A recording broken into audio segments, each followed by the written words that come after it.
Kita dah habis dah ni. Kalau masuk tajuk peristiwa sejarah ni, kita dah habis. Nampak ni ada filem ni.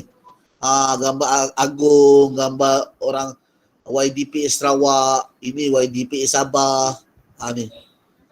Okay, kita dah habis ni. Tapi tajuk 5.6 berjaya ada cerita lain pula. Ni.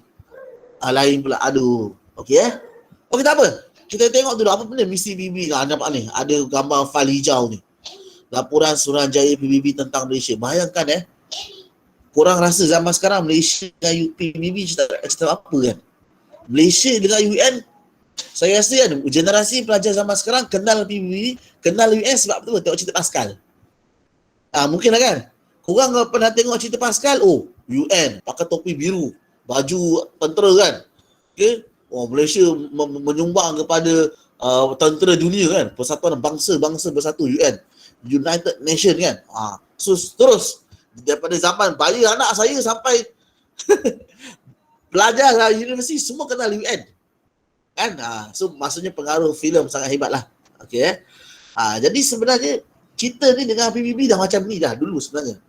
Okay, cerita Pascal ni dia hanya nak ada orang panggil elemen nak mengingati kembali sebenarnya kehebatan Malaysia dalam UN kalau korang nak tahu sebab atuk saya sendiri pun dapat pingat daripada UN. Masa tu kita ada misi di Kongo. Malaysia ada misi Kongo, negara Kongo Kongo ni kat negara mana saya tak ingat lah. Kongo Afrika kot atuk saya ke sana dapat pingat sekali. Okey, saya askar So ini laporan PBB. Okay? PBB turun padang ambil berat pasal Malaysia. Okay, kamu jangan salah faham siapakah PBB kamu jangan salah faham. Saya pernah cerita dulu hari itu. Saya bagi sikit lah. PBB adalah sebuah pertumbuhan dunia yang ditubuhkan oleh seluruh negara-negara yang ada di dunia untuk jaga keselamatan dunia. Banyaknya dunia. Okey, sebuah pertubuhan. Ada orang angkat tangan Ya, boleh saya tahu kenapa orang angkat tangan? Sorry cikgu, tertekan. Ya. Sekejap Okay, apa dia? Sorry. Ya, Nasya Fifa Nasir. Ada apa? Oh, tertekan. Okey, tak apa ni. Okey. So, PBB pertumbuhan dunia, anggotanya negara-negara seluruh dunia, fungsi dia jaga keamanan dunia. Itu je, senang. Okey, kalau saya kamu faham pun Okey. So, waktu tu PBB memang kerja dia nak jaga keamanan dunia, tak nak ada berlaku peperangan antara komunis dan juga yang bukan komunis. Okey. Sekarang isu Malaysia ni mendapat perhatian sebab kita dikecam konon-kononnya ada elemen yang bukan komunis ni cuba nak take over Malaysia. Mendapatkan pengaruh Malaysia. Dan yang mengecam tu adalah elemen-elemen negara parti-parti komunis. Jadi benda ni mendapat perhatian PBB. Adakah di sini ada wujud gagasan Malaysia ni betul ke ada elemen-elemen yang anti komunis ataupun elemen-elemen yang berkaitan dengan menyokong komunis ke apa ke kan? Okey. Cerita okey. Sebenarnya pada tahun 63 kalau saya drag balik buku teks ni kamu tengok betul-betul okey. Kalau tengok ini pada kita tanda tangan ni bulan Julai. So kat sini kamu nampak 12 Ogos Kalau saya drag balik dalam peristiwa konfrontasi ni, kamu nampak kamu nampak nombor 3 ni Tuanku Abdul Rahman Pura Al-Haj menerima undangan Presiden Soekarno untuk bertemu di Tokyo pada 1963. Untuk makluman kamu, ketika inilah Soekarno ada memburukkan imej Malaysia di Tokyo dalam persidangan PBB. Saya pun tak pastilah persidangan PBB ke apa benda ke. So, imej Malaysia telah diburukkan, telah disalahfahamkan. Bukan ini sahaja, ada beberapa kali di Afrika Selatan pun kita kena. Hantar kat sini. Ya, so ada berlaku sekitar tahun, so Indonesia ada beberapa kali memburukkan imej kita. Okay, menuduh kita, okay, itu yang berlaku. Okay, jadi apa yang berlaku?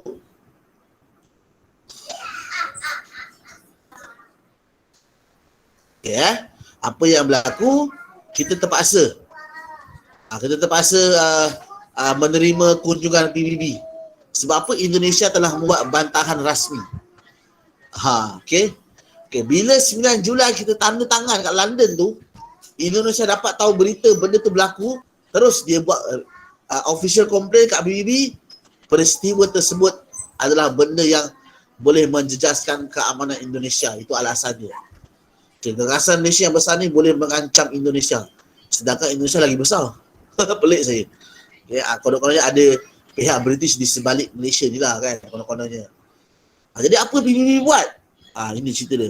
PBB dia hantar wakil dia, okey ni. Masa tu PBB punya orang paling tinggi nama dia Yutan. Okay. Saya rasa saya buka kat sini lagi nampak. Okey, ni dia. Okey, Setiausaha Agong PBB. Okey, nama dia Yutan. Okey. Ni kamu nampak ni 12 Ogos ni. Okay, Indonesia buat bantahan rasmi ni. Maksudnya tak jauh lepas 9 Julai tanda tangan tu. So 12 Ogos. Tak lama dah ni. 31 Ogos kita nak buat hari peristirahatan. Tapi 12 Ogos PBB campur tangan. PBB kata, nanti dulu, gagasan Malaysia nanti dulu, nanti dulu. Sekarang ni kami dapat komplain ni. Jadi kami ni nak tumbuhkan satu jawatan kuasa nak buat menyiasat. Nak buat investigation, nak siasat apa yang berlaku sebenarnya yang korang dah tanda tangan ni. Okay. So Yutan ni sebagai orang paling tinggi PBB, dia buat satu jawatan kuasa dipanggil sebagai ni. Dalam bahasa Melayu, misi PBB. Dalam bahasa Inggeris, UNMM. So lepas ni kalau korang nampak UNMM ke misi PBB ke benda yang sama. Ini adalah benda yang sama. Yang buku warna hijau ni laporan dia. Itu nantilah sekali. So dalam UNM ni ketua dia ada ni, siapa ketua dia ni? Lawrence Michel Moore ni. Dia duta Amerika. So kira wakil orang Amerika PBB lah. PBB hantar wakil dia, nama dia duta Amerika Lawrence Michel Moore. Ketua rombongan tu pergi buat survey. Mereka sendiri yang tunggu Sabah Sarawak pergi buat survey. Tanya sendiri direct. Tapi aku tak faham lah nota buku teks ni. Sekejap please. Saya tak faham dengan nota berteks. Kenapa tau? Sebab dia tak beritahu apa hasil laporan ni. Tapi dekat syllabus lama beritahu. Hasil dia memang majoriti Sabah Sarawak sokong. So memang diorang dapat laporan tu, diorang hantar balik ke PBB. Lawrence Michel Moore ni hantar balik ke PBB, dapat beritahu. Disokong. Memang Sabah Sarawak gembira. Mereka lagi suka jualan gagasan Malaysia. Mereka tak nak jualan Sarawak, mereka tak nak jualan Sabah. Sorry, terbalik. Orang Sarawak tak nak join Indonesia, orang Sabah tak nak join Filipina. Itu yang mereka dapat. Mereka lagi gembira pilih gagasan Malaysia daripada pilih Filipina dengan pilih Indonesia. Itu yang antara laporan dia. Saya share kat sini. Tapi kamu tahu apa respon Filipina dengan Indonesia daripada Lawrence Michel Moore ni punya laporan? Diorang kata laporan tersebut tidak boleh dipakai. Laporan tersebut palsu, ada agenda, ada apa? Kalau sekarang kita panggil apa? Bukan konfrontasi, ada apa? Apa istilah tu tak apa. Tak apalah, baiklah. Ada agenda lah di sebalik laporan tu. Kalau maknanya US ni geng dengan British. So ada kepentingan tersendiri. Ada apa? Ada apa istilah saya lupa. Baiklah. Okey. So itu yang berlaku. Jadi kesannya disebabkan laporan yang mengambil masa untuk pergi survey sekejap. Bukan sama sekarang survey internet orang Google apa. Pergi masuk Sabah dalam tu kan. Jadi akhirnya ini kesan dia. 31 Ogos tak sempat. Sebab laporan tu PBB keluarkan laporan pada 14 September. Lambat. Okey, ada berita laporan misi dia ada berita ni. Penduduk Sabah Sarawak menerima, akhirnya ada juga menyatakan ni. Okey. So pada 14 Disember dikeluarkan laporan menyatakan bahawa Sabah dan Sarawak menerima pembentukan Malaysia. So 2 hari lepas tu, okey, barulah peristiwa perisytiharan. Okey, benda yang nampak dalam buku teks ni. Habis lah. Habis bahagian pembentukan Malaysia dah. Sekarang ni dah terbentuk lah. 16 September, diorang buat serentak KL, okey, di Kuching Sarawak dan juga di Jesselton ataupun Kota Kinabalu. Mereka buat serentak tarikh yang sama, waktu yang sama untuk buat pengumuman perisytiharan. Okey, cuma kalau tahu dekat Sabah Sarawak ada peristiwa yang menarik sikit sebab mereka lantik sekali Sultan di Sarawak dan Sabah, ataupun istilah ada apa tu? Jawatan yang di-Pertua Negeri Sarawak. Tu nama orang ni. Datuk Abang Haji Obeng, Abang Sapi'i. Okey, dan diorang ada wakil daripada Persekutuan Melayu. Okey, untuk apa? Wakil lah, PTM kenalah hantar wakil sebab diorang kan ajak menyertai kan. Jadi untuk sebagai kehormatan wakil daripada Persekutuan Melayu. Okey, Khair Johari Khair Johari. Okey. Itu di Sarawak. Manakala Tok Razak adalah wakil kerajaan Persekutuan Melayu di Sabah. Untuk menyaksikan so dokumen permasyhuran ataupun pengisytiharan Malaysia ini dokumen original dia. Nampak ni. Tulisan Jawi bit. Jangan risau. Orang Sarawak dan Sabah tak boleh bahasa Jawi, so mereka ada dokumen dua bahasa. Sudah pasti there is another version of VM or English. Pasti ada version VM dan English kan. Tapi ini adalah dokumen yang rasmi yang dibaca oleh Tunku Agung kita. So kamu tengok perisytiharan kemerdekaan bukan Tunku Dr. Rahman yang buat. Yang buat siapa ni? Yang di Pertuan Agong. Menunjukkan bahawa negara Malaysia ni di bawah siapa? Agong. Gagasan ni bila gabung Sabah, Sarawak, Singapura ni still yang tinggi lah Agong. Dan Sabah, Sarawak, Singapura menerima Ketuanan Agong. Nampak orang menerima Ketuanan Agong. So untuk para pelajar di sini, saya ingatkan kita dah belajar hari bab 3. Walaupun Sabah dan Sarawak ada yang di Pertua Negeri macam ni, landik di negeri. Okey, tapi yang layak menjadi agung adalah hanya 9 orang sultan sahaja.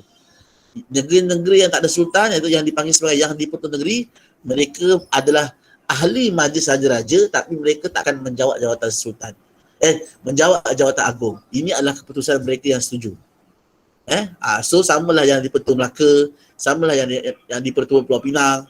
So mereka tak akan jadi agung. Okay, yang rotate kegiliran 5 tahun sekali agung telah 9 orang sultan saja ya. Okey. So nanti orang tanya, habis macam mana habis bila masa Melaka, Pulau Pinang, Sabah dan Sarawak akan rasa peranan agung? Jawapan dia macam ni. Untuk makluman korang sekarang ni Pahang, agung kita Pahang kan? Agung kita Pahang ni dia adalah agung dan juga sultan kepada negeri-negeri yang tak ada sultan. So sekarang ni agung Pahang kita ni akan jaga Melaka, akan jaga Pulau Pinang, akan jaga Sabah, akan jaga Sarawak. Itu kalau kamu nak tahu. So dari segi hal ehwal agama, dari segi hal ehwal apa sahaja, Pahang dia akan membantu Pulau Pinang. Sebab dia sebab negeri lain ada sultan dah. Itu yang kalau kata saya nak balik. Okey. Dah terlebih terlajak pula cakap pasal agung Okey, di sini ada bukti yang mana Sarawak melantik ketua menteri dia, ni dia. Stephen Kalong Ningkan, tarikh 9 Julai tanda tangan. Tapi 22 Julai adalah tarikh Sarawak lantik ketua menteri, Exco, buat kabinet menteri dia. Terus dapat hari Sarawak cuti. Sama dengan Sabah. Datuk Mustafa Datuk Harun. Kejap Jadi kan ini tak ada. Sabah tak ada lah. Sabah tak cakap. Datuk Mustafa Datuk Harun ni dia punya yang di Perdana Negeri saja. Okey. Sabah tak ada. Okey. Guys, cukup habis settle. Okey, sekarang ni kita akan lihat konfrontasi Indonesia ni apa cerita. Okay. Saya nak tunjukkan betapa seriusnya Indonesia punya konfrontasi ni. Saya buat dekat langkah menamatkan konfrontasi ni. Saya skip dulu peristiwa penentangan tu dulu. Kamu nak tahu betapa seriusnya konfrontasi yang dilancarkan oleh Indonesia dengan Filipina ni. Tapi yang paling teruknya adalah Indonesia. Sebab kamu tengok dia punya cerita ni berleleretan. Walaupun dah habis 1963, 1964 berterusan lagi. Okay? Dan dia terus bersambung pada 1965 dan dia habis pada tahun 1966. So ini adalah bukan satu perkara yang main-main. Ini adalah perkara yang melibatkan keselamatan antarabangsa sebenarnya. Okay, okay, saya ada perjanjian Bangkok. Thailand banyak memainkan peranan. Okay, Thailand banyak bantu negara kita sebenarnya. Untuk membantu kita menjadi orang tengah untuk berhubung dengan Filipina dan juga Indonesia, Thailand. Okay, jom kita tengok cerita pasal ni, konfrontasi ni. Okay.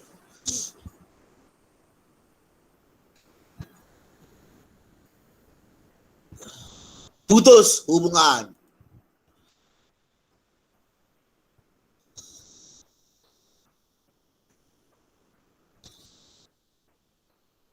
Okay, nampak ni 1962. Ini sewaktu lepas daripada peristiwa ini yang Brunei tarik diri tak jadi join tu.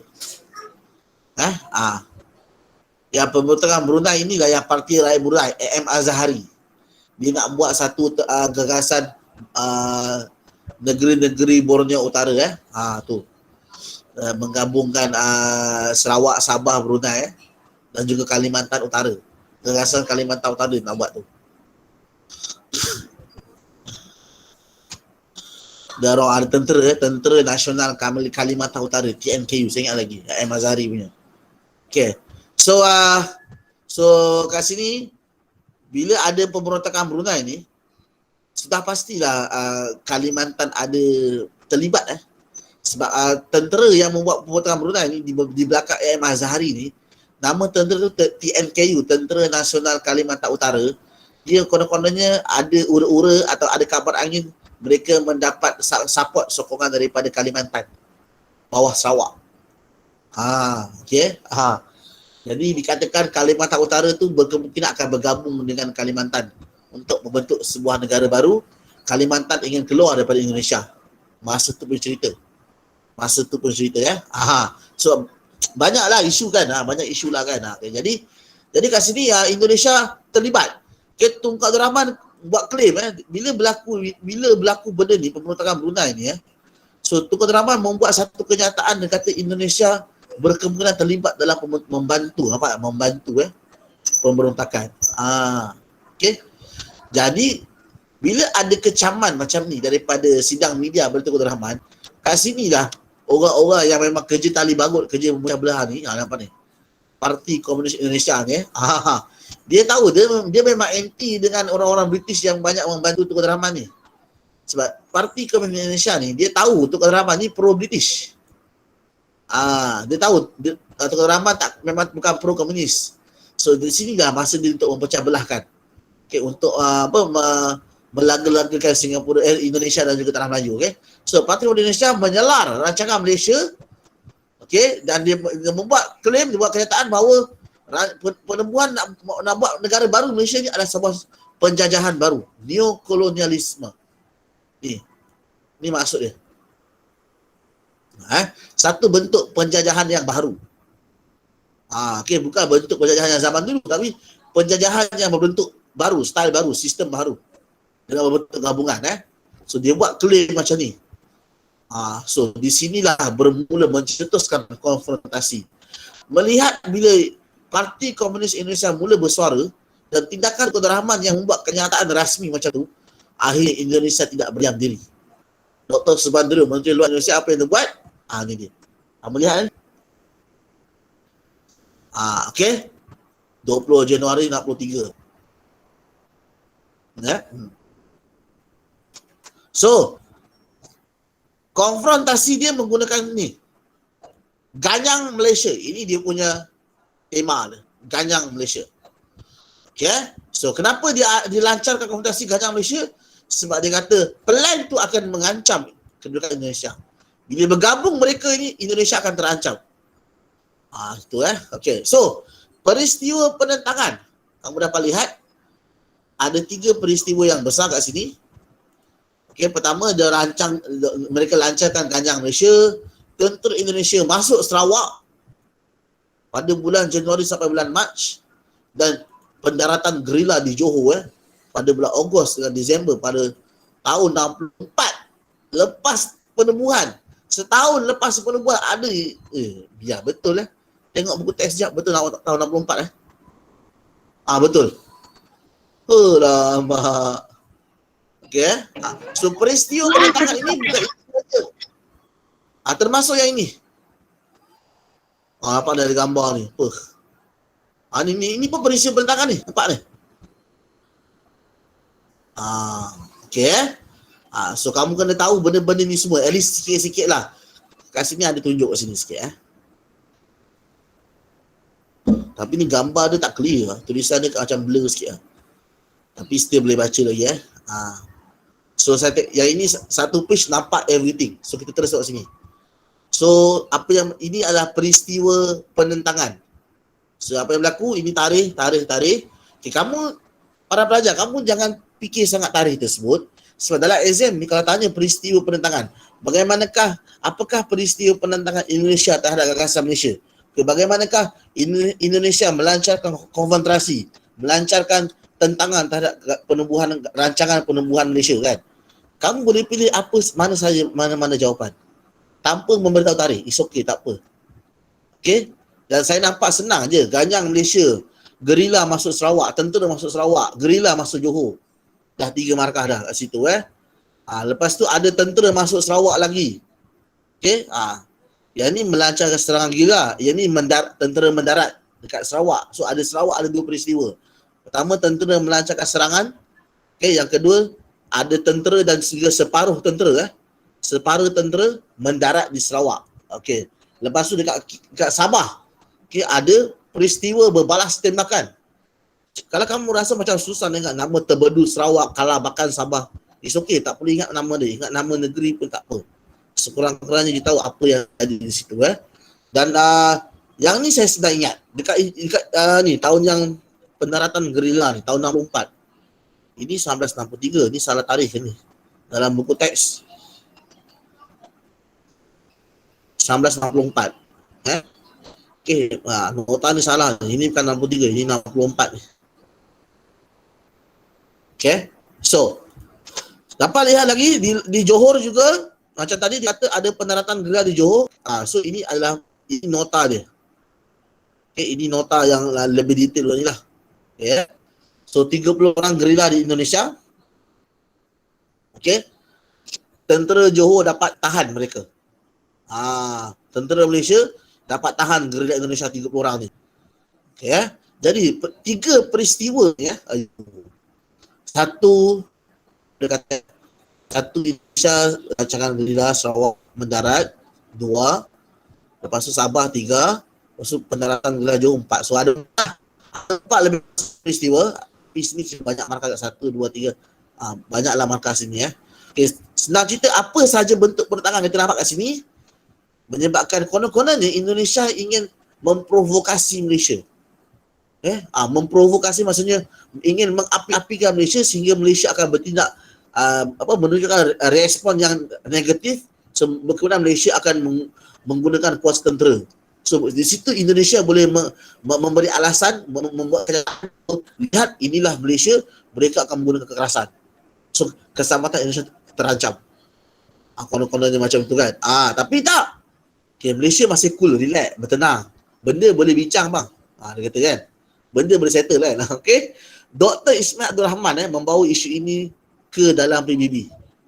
Pergi meeting kat PBB. Okay, kami nak berunding dengan Indonesia, dia kata. So kaedah provokasi yang Indonesia buat ni tak mengubah pendirian Malaysia, bahawa Malaysia still akan berunding menggunakan kaedah diplomatik, kaedah perbincangan. Okay. Respon daripada sangat profesional. Tak sangka kan, memang saya kagum Okay. So ini benda ni berlaku pada tahun 1964 saya rasa ya. Ada gambar dekat sini. Gambar ni. Oh tak cakap bila, So ini gambar nampak Dr. Ismail Abdul Rahman Okay. So ini pembantu dia kat belakang ni. So ini gambar Tun Razak menerangkan orang Sabak Bernam kat Selangor tentang konfrontasi Indonesia. Okay. Kita asal saya Sabak Bernam ni adalah antara pantai yang tempat orang Indonesia banyak tinggal di sana sebab mereka berhijrah. Orang Indonesia berhijrah ke tanah Melayu, mereka membuka penempatan Sabak Bernam. Sebab tu kat sana banyak orang Jawa. Orang Jawa, orang Banjar. Kalau kamu nak tahulah. Di kawasan Sabak Bernam, Sungai Besar, Sekincan, Kuala Sangor, Tanjung Karang, banyak orang-orang daripada Sumatera. Jadi di sini Tun Razak datang kat sana menerangkan supaya jangan ada salah faham, jangan ada berlaku pemberontakan kat sini pula kan. Okey. So ini gambar apa pula ni? Okey, di sungai di Sabah. So ini gambar meronda lah, buat rondaan. Okey. So ini gambar poster ni, kamu jangan lupa rakyat bakal angin yang dibuat oleh Indonesia. So ada file top secret di sini. Okay, okay, so saya nak pergi pada seterusnya. Okay, masa kita dah sikit saja, tak banyak sikit. Sekarang kita mana orang settle cerita ni. Langkah tamat komputasi ni. Ada berapa step? Maaf, 9. Bila 9 step guys, standby. Ni langkah tamatkan ni, korang kena buat satu skrip, satu jawapan yang pegang 8 markah. Korang kena buat sendiri. Saya cakap serius, orang kena buat sendiri satu skrip jawapan yang cukup set 8 markah. Bila keluar soalan, dia nak copy paste je. Habis takkan sampai bila-bila nak buat latihan, kau nak ambil sikit sini, takkan sampai bila macam tu. Kena jawapan siap-siap. Korang boleh pegang jawapan siap-siap. Okay, so kita tengok dekat saya punya orang ni sekejap Orang ni sekejap.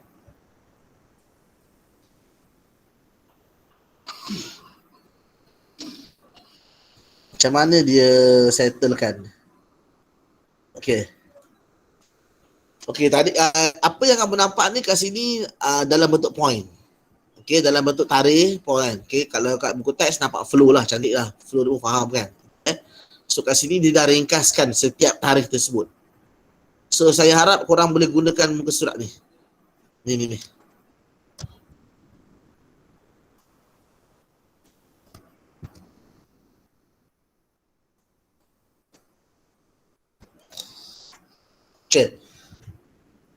Okay. So, langkah dia ni, okay, ini ada